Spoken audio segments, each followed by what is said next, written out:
Moana live action is the same as the original, just not as good. Like all the live action remakes, they hit the same beats, they just don't hit as hard. And a big part of that is because the animation in the original allows for the movie to be much more colorful and the characters to be a lot more dynamic. This is definitely one of the better Disney live action remakes, but that doesn't mean you need to go see it in theaters.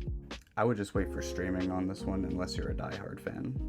I didn't think the movie was bad. I actually enjoyed a good bit of it, but most of the time I found myself just thinking I'd rather be watching the original. Catherine Legaya is great as Moana, definitely one of the top tier Disney remake castings, and she kills it with all of the songs. They hit just as hard as ever. Shout out to Jermaine Clemens for coming back to be shiny again, I don't know why, but I always love that song. Funny enough, I thought The Rock was a little out of place in this movie, even though he voiced Maui in the original. And I think that Maui suffers the most in this reboot. The Rock just isn't animated like he is in the original movie, literally and figuratively. Like most Rock movies, it's hard to see him as the character because I'm just seeing The Rock.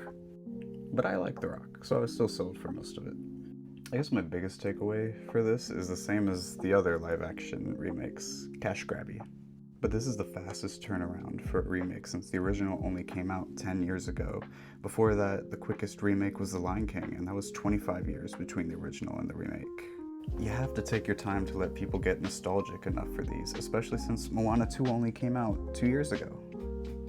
Overall, I thought this was a solid enough remake, but the lack of nostalgia and just constantly missing the animation made it so I was never really swept up in the vibe of the film, unfortunately. I'm gonna give this 3 stars, but let me know what you thought about the movie in the comments. Was it really necessary for them to reboot this so fast? And like and follow for more reviews.